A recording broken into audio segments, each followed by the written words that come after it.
dog abuser gets the craziest karma. Let's go ahead and jump into this video, man. Remember to like, comment, and subscribe. And let's see what's popping with this video, man. On November 23rd, 2022, a couple in Palm City, Florida, dropped off their beloved dogs Mako and Marlin at Positively Paradise, a local boarding facility, while they traveled to see family for Thanksgiving. Both dogs were happy, healthy, and ready for a short stay. But when the couple returned just 48 hours later, they were greeted with tragedy. Mako was found unresponsive, with yellow fluid around his mouth, while Marlin appeared dehydrated and distressed. Rushed to emergency care, Mako was pronounced dead within minutes. The vet suspected he had been unresponsive for nearly an hour. Marlin was treated for severe dehydration and a painful bacterial infection on his paws. Over the course of Mako and Marlin's stay, 35-year-old Nikki Camerlengo, the owner of Positive...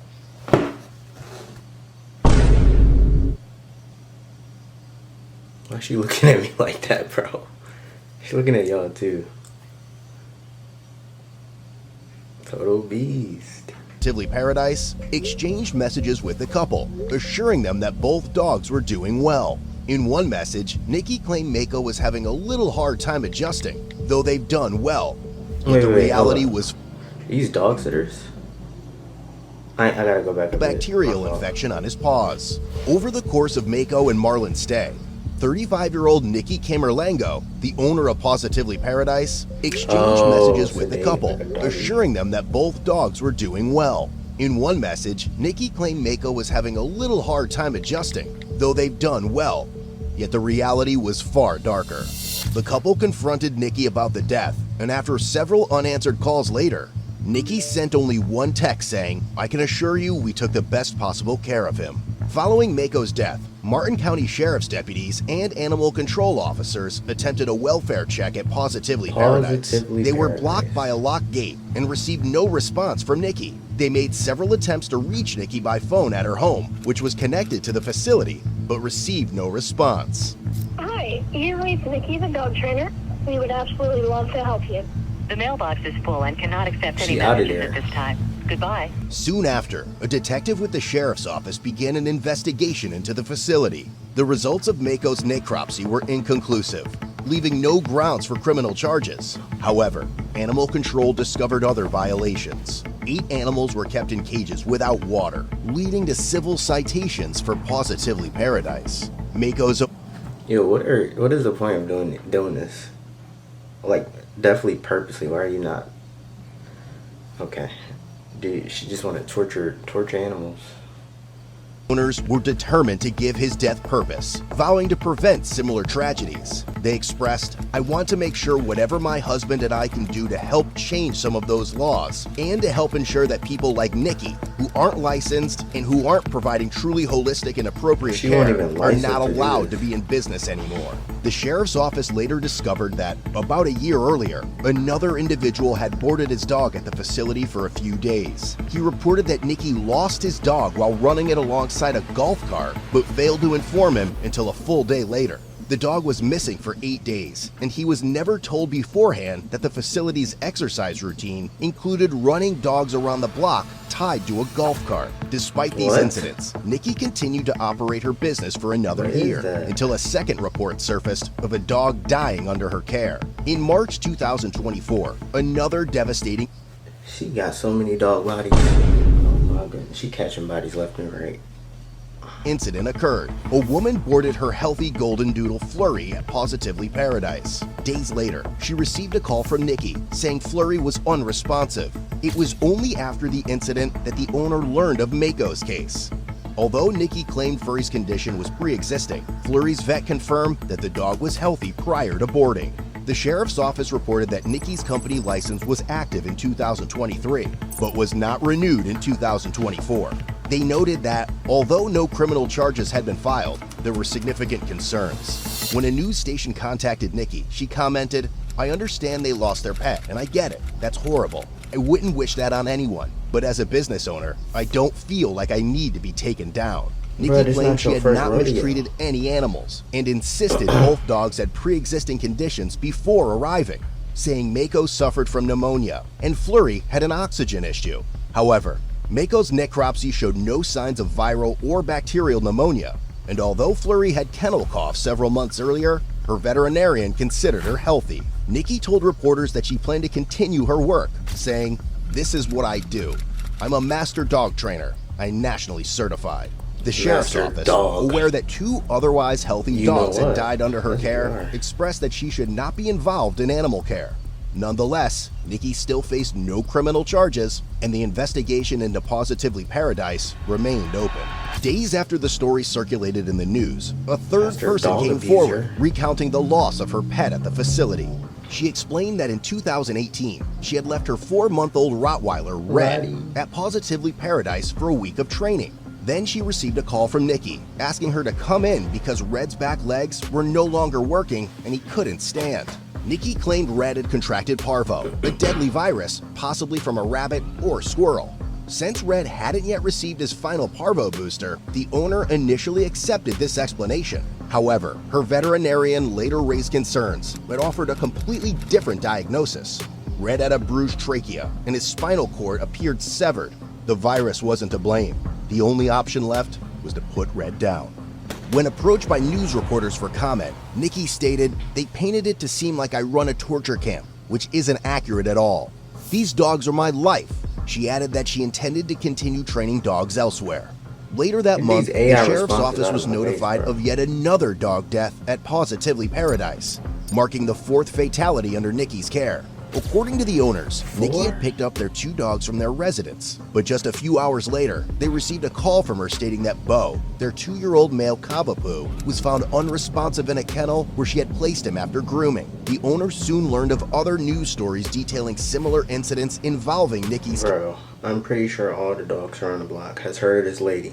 So when they show up there, they probably barking, scraping, scratching, trying to get away. Nobody trying to be there with Nikki? I heard what she done. And reported Bo's death to the sheriff's office. They arranged for a forensic analyst specializing in necropsies and animal cruelty cases to examine Bo. Despite repeated attempts, the sheriff's office was unable to reach Nikki. They eventually spoke with her father, who shared that Nikki had been receiving death threats due to the dog fatalities. He added that she had been training dogs since age 12, has a deep love for animals, and has never encountered issues before. In June 2024, the sheriff's office received the final report from the forensic analyst who investigated Bo's death. The analyst confirmed that the histopathology indicated blunt force trauma to the head, revealing an intracranial hemorrhage. According to the doctor, a significant impact to the head is necessary to cause such an injury. Additionally, Bo suffered blunt force trauma to the stomach, chest, and eye. Following the sheriff's office investigation, the necropsy findings, and statements made by Nikki, there was probable cause to believe that Nikki intentionally inflicted blunt force trauma to Bo's head, leading to his tragic death. As a result, a warrant for Nikki's arrest was issued. On June 19th, Martin County Sheriff's detectives, with support from the St. Lucie County Sheriff's Office, located Nikki in Fort Pierce, where she had reportedly relocated her dog training and boarding business after Martin County launched a criminal investigation into the deaths. Can you put me 97 at the Wawa Kings in Orange for a 1017? Okay, it's the Honda, it's the SUV one. It's about to poke out between me and this FHP car. Well, of course it is. I'm just gonna go ahead and light it up in here. Light it up. Hello. I'm coming around to the drive passenger side. Nikki, right? I need you to step out for me. Step out. Step out for me. Okay, I'm telling you to step out. I'm not asking anymore. Turn around for me. Don't look confused like you don't know what's going on.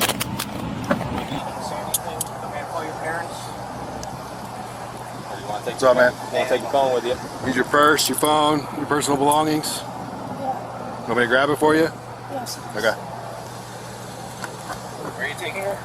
She's gonna go to the St. Lucie County Jail.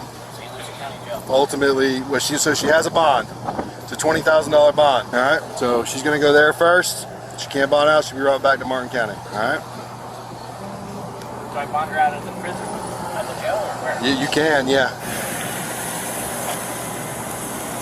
She wanted me to grab her stuff or something. You know where the jail is? Rock Road? Yeah. I give her a hug. She's very emotional. Yeah, just hang on 1 second. Do you have anything in your pockets or anything like that, man? Okay, you don't have anything illegal or sharp or anything like that, right? No. Okay, I'm just gonna take you back to my. I mean, Brody over there, he don't, whoever was driving, he don't seem shot. You just want to check real quick, make sure she ain't got nothing in her pockets that's gonna go with her or anything like that. Yeah, you mind grabbing her ID out of there for me?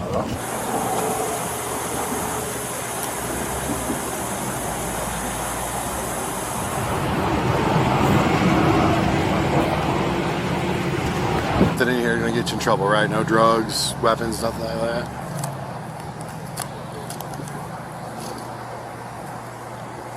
You want us to leave your cash with him? Yes. Okay. Nikki, you want to leave him with your purse? Yeah. Yeah? Alright. You want to give him one last kiss? And we'll get out of here. We're going right down the road. Come on, Nicky. That's nice of them. You good? Turn for a sec. Nicky, sit. Facing my way. No, I'm sorry. You don't have to sit. You can stand up. You okay? They got a van for it. All right, come on in. I ain't never seen this. You all right? Want your hair out of your face? Yes. Huh? Yes. Better? Hey, I just need a picture for my report, alright? Thank you. You want me to close it, Justice? It's a pain in the ass. That's good. Thanks, bro. You have no idea how huge that was. Good on y'all. I'm just doing the easy ones right now. Y'all have a great day. What's up, I just want to say something quick to her. Yeah, that's fine. Yo, Nikki, you're real. you can hear me? I talked to your parents, all right? We're going to work it out. You're going to be okay. Did they tell you if she has a bond or not? I don't know. They didn't know. Nobody knew. The bond, the same thing as a warrant? No, so what a bond is how much it is for her to get out of jail. All right, Nikki, it's going to be okay, How you baby. a cop and you don't know that? All right? After being arrested on 1 count of animal cruelty, she was taken to the St. Lucie County Jail and released that night on a $20,000 cash bond. In July, necropsy results revealed that Flurry, the golden doodle she had trained for a week in March, also died from blunt force trauma. Nikki admitted to being the only person with Flurry at the time of the dog's death, prompting prosecutors to file a 2nd count of animal cruelty. She subsequently turned herself in at the St. Lucie County Jail for this charge and was released on a $2,500 cash bond. As of now, the Positively Paradise website is no longer accessible, and the business has reportedly shut down permanently according to Google search results. Meanwhile, Nikki's court proceedings are still ongoing. Since the media coverage of the evil troubling accounts emerged, 7 families stepped forward, sharing eerily similar stories of their once healthy dogs mysteriously dying or suffering severe injury while under Nikki's care. Some of these cases dated as far back as 2014, painting a haunting picture of what may have gone unnoticed for years. However, the sheriff's office faced a critical challenge. Many of these cases lacked the necessary medical records. The dogs had been cremated, or their deaths had gone unreported at the time, leaving them unable to incorporate these new allegations into the official investigation. The state attorney's office weighed in on the severity of the charges. Animal cruelty, a 3rd-degree felony, carries a potential sentence of up to 5 years in prison per count. For Nikki, this meant that each accusation brought the weight of justice closer as the case against her continued to unfold.